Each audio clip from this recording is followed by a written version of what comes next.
নমস্কার বন্ধুরা, education culture electrical YouTube চ্যানেলে তোমাদের প্রত্যেককে স্বাগতম। আজ হচ্ছে জুলাই মাসের 16 তারিখ। আজকে আমরা শুরু করছি ডাব্লিউবিএসসিটি থার্ড ইয়ার 5th সেমিস্টারে যে সমস্ত স্টুডেন্টরা রয়েছে তাদের একটি গুরুত্বপূর্ণ সাবজেক্ট হচ্ছে কিন্তু বিল্ডিং ইলেকট্রিফিকেশান।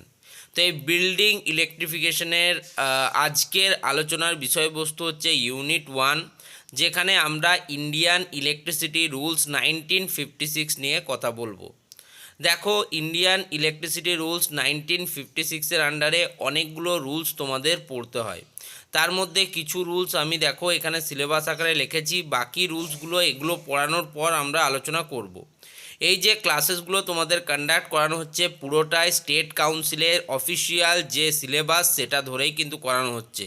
তোমরা চাইলে কিন্তু সেই সিলেবাসটা একবার মিলিয়েও নিতে পারো কাউন্সিলের সাথে। ওকে, তো দেখো, ইন্ডিয়ান ইলেকট্রিসিটি রুলস 1956-এর আন্ডারে আমাদেরকে অনেকগুলো রুলস পড়তে হবে।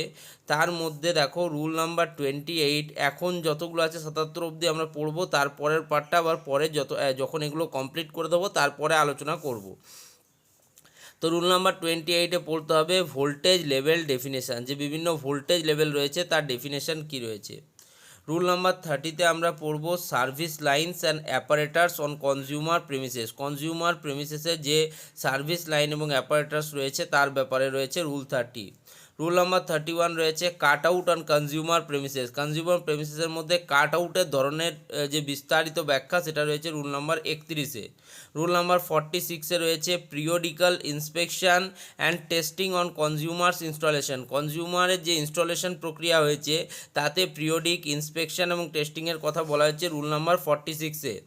রুল নাম্বার 47 হচ্ছে টেস্টিং অফ কনজিউমার্স ইনস্টলেশন। ঠিক আছে। রুল নাম্বার 54 আমরা পড়ব declared voltage of supply to consumer.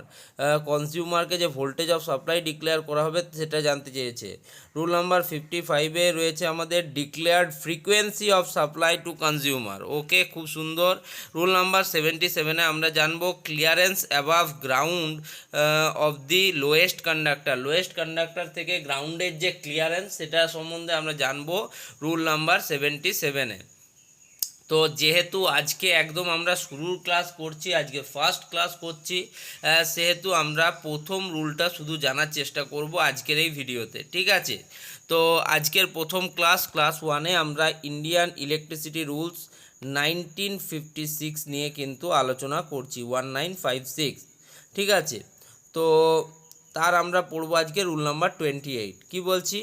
Under the Indian electricity rules 1956, rule 28, voltage levels are classified into 4 distinct categories based on their values.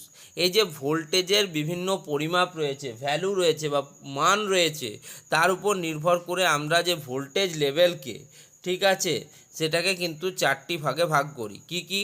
Here is the breakdown of the voltage level definitions. কী কী definition আমরা ভাগ করি? সবার প্রথমে বলি low voltage. Low voltage কোনগুলো? Does not exceed 250 volts under normal condition. আমাদের বাড়িতে যে ভোল্টেজ আসে সেটা হচ্ছে 230 ভোল্ট এবং তার যে ফ্রিকোয়েন্সি অফ সাপ্লাই হচ্ছে 50 হার্জ। তো এটা হচ্ছে স্ট্যান্ডার্ড আমাদের কিন্তু যেটা আসে সিঙ্গেল ফেজ যেটা আসে। ঠিক আছে, একটা ফেজ থাকে, সিঙ্গেল ফেজ। ঠিক আছে, একটা ফেজ থাকে এবং একটা নিউট্রাল থাকে। তাহলে সিঙ্গেল ফেজে যে আমাদের 230 ভোল্ট 50 হার্জ যে সাপ্লাইটা আসে সেটা কিন্তু আমাদের এই লো ভোল্টেজের মধ্যে কিন্তু পড়ে। ঠিক আছে, তাহলে লো ভোল্টেজ কি বলছে? 250 ভোল্টের ওপর কিন্তু কখনোই যাবে না সাধারণ যে কন্ডিশন থাকবে সেই অবস্থায়। নেক্সট হচ্ছে মিডিয়াম ভোল্টেজ। মিডিয়াম ভোল্টেজ আমরা কাকে বলবো? এক্সিডস 250 ভোল্ট, 250 ভোল্ট পেরিয়ে যাবে, but does not exceed 650 volt, 650 volt কিন্তু পার হবে না। যেমন আমাদের যে মোটরগুলো আমরা ব্যবহার করি ইন্ডাস্ট্রিতে, যে ছোট পাম্পিং মোটরগুলো আমরা ব্যবহার করি, আমরা জানি সেই যে মোটরগুলো আছে সেগুলো কিন্তু 550 ভোল্টের, 550 ভোল্টের কিন্তু সেই মোটরগুলো আমরা ইউজ করি। ঠিক আছে, ইন্ডাস্ট্রিতে যে পাম্পিং মোটরগুলো আমরা ইউজ করি, তো সেক্ষেত্রে সেই ভোল্টেজটাকে আমরা বলবো মিডিয়াম ভোল্টেজ। তাহলে লো ভোল্টেজ কাকে বলবো? 250 ভোল্টের নিচের সমস্ত ভোল্টেজকে আমরা কিন্তু বলবো লো ভোল্টেজ। মিডিয়াম ভোল্টেজ আমরা তাকেই বলবো যেটা 250 ভোল্টের বেশি হবে কিন্তু 650 ভোল্টের কম হবে। নেক্সট হচ্ছে এবার হাই ভোল্টেজ। তাহলে লো হলো, মিডিয়াম হলো, এবার হাই ভোল্টেজ। হাই ভোল্টেজ কাকে বলছে? 650 ভোল্টের ওপরে এবং 33,000 33 কেভি 33,000 ভোল্টেজের নিচের যে ভোল্টেজগুলো আছে, ভোল্টেজ লেভেল আছে, তাদেরকে বলা হচ্ছে হাই ভোল্টেজ। অনেক সময় 33,000 ভোল্টকেও কিন্তু হাই ভোল্টেজ ক্যাটাগরিতে রাখা হয়। তাহলে কি বললাম? তাহলে হাই ভোল্টেজ কোথায় ইউজ হয়? আমরা যে দেখবে তোমাদের যে পাওয়ার সাপ্লাই 3 ফেজ যে সাপ্লাইগুলো আমাদের আসে, ঠিক আছে, ইন্ডাস্ট্রিতে, ঠিক আছে, ট্রান্সফরমারে, তো সেই যে সাপ্লাইগুলো রয়েছে সেগুলো কিন্তু আমাদের হাই ভোল্টেজ সাপ্লাই, ঠিক আছে।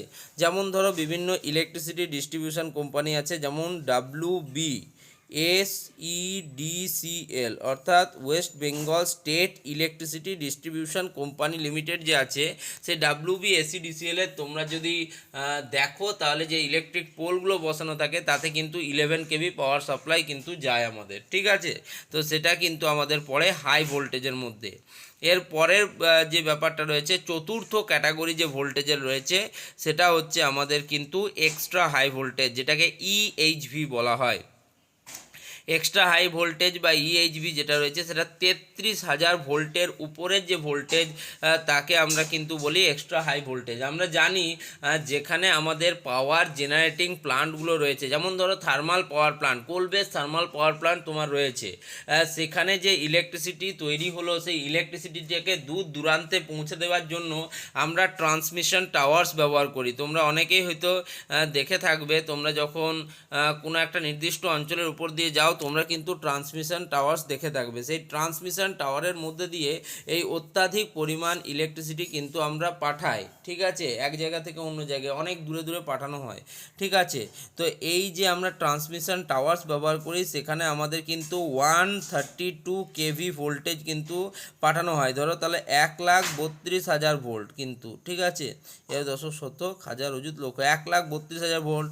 220 কেভি 2,20,000 ভোল্ট, 220 কেভি কিন্তু ভোল্টেজ যায়, ঠিক আছে। বর্তমানে স্ট্যান্ডার্ড ইন্ডিয়ান যে এক্সট্রা হাই ভোল্টেজ সর্বাধিক যে ভোল্টেজ পাঠানো হয়েছে সেটা হচ্ছে 765 কেভি, ঠিক আছে, 765 কেভি অর্থাৎ 7,65,000 ভোল্টেজ কিন্তু পাঠানো হয়েছে। এখন মনে করা হচ্ছে যে 1200 কেভি ভোল্টেজ কিন্তু পাঠানোর একটা পরিকল্পনা চলছে, ঠিক আছে। এটা যদিও এখনও ইন্ডিয়াতে বাস্তবায়ন হয়নি, দেখা যাক কতটা কি হয়। তার মানে তোমরা বুঝতে পারলে Indian electricity rules 1956 rule number 28 বলা হচ্ছে ভোল্টেজ লেভেলের ডেফিনেশান। কোন ভোল্টেজকে আমরা লো ভোল্টেজ বলবো, কোন ভোল্টেজকে আমরা মিডিয়াম ভোল্টেজ বলবো, কোন ভোল্টেজকে আমরা হাই ভোল্টেজ বলবো এবং কোন ভোল্টেজকে আমরা এক্সট্রা হাই ভোল্টেজ বলবো। তাহলে এখান থেকে আজকে আমরা জানতে পেলাম যে 200 নর্মাল সাধারণ কন্ডিশনে, সাধারণ অবস্থায় 250 ভোল্টের নিচে যে ভোল্টেজ রয়েছে সেই সমস্ত ভোল্টেজকে আমরা বলবো লো ভোল্টেজ, ঠিক আছে। অবশ্যই এসি ভোল্টেজের কথা বলা হচ্ছে এখানে। মিডিয়াম ভোল্টেজ বলতে কি বুঝবো? যে 250 ভোল্টের বেশি তবে 650 ভোল্টের কম, এমন ভোল্টেজকে আমরা বলবো মিডিয়াম ভোল্টেজ। নেক্সট আমরা হাই ভোল্টেজ কাকে বলবো? যেটা তোমার 650 ভোল্টের বেশি কিন্তু 33,000 ভোল্ট অর্থাৎ 33 কেভি থেকে কম, তেমন ভোল্টেজকে আমরা বলবো হাই ভোল্টেজ। এবং এক্সট্রা হাই কাকে বলবো? যে 33,000 ভোল্টেজের বেশি থেকে কিন্তু যে কোনো ভোল্টেজ গ্রুপ হতে পারে, তাদেরকে আমরা বলবো এক্সট্রা হাই ভোল্টেজ। ওকে, আশা করি আজকে তোমরা ইন্ডিয়ান ইলেকট্রিসিটি যে রুলস রয়েছে তার কিন্তু রুল নাম্বার 28টা জানতে পারলে, ঠিক আছে। তো তোমরা যদি প্রত্যেক দিন এরকম একটা দুটো বা তিনটে রুলস পড়ো তাহলে কিন্তু এই রুলসগুলো খুব সহজেই তোমাদের কিন্তু মুখস্থ হয়ে যাবে। কিন্তু যদি তুমি একবারে ভাবো যে সব রুলসগুলো আমি মুখস্থ করব, সেক্ষেত্রে কিন্তু ইন্ডিয়ান ইলেকট্রিসিটি রুলসের অনেক কিছু তালগোল কিন্তু পাকিয়ে যাবে, ঠিক আছে, ইন্ডিয়ান ইলেকট্রিসিটি রুলস কিন্তু তোমাদের ক্ষেত্রে একটা অত্যন্ত ইম্পর্টেন্ট, প্রত্যেকটা ইলেকট্রিক্যাল ইঞ্জিনিয়ারিং স্টুডেন্টদের জন্য এই রুলসগুলো জানা কিন্তু অত্যন্ত প্রয়োজনীয়। ঠিক আছে, তো আর কথা বাড়াবো না, আমি শেষ করতে চলেছি এই বিল্ডিং ইলেকট্রিফিকেশনের আজকের ক্লাস। যদি ভিডিওটা ভালো লাগে তাহলে অবশ্যই ভিডিওটিকে লাইক করো, বন্ধুদের মধ্যে শেয়ার করো, চ্যানেলটিকে সাবস্ক্রাইব করো। ধন্যবাদ প্রত্যেককে।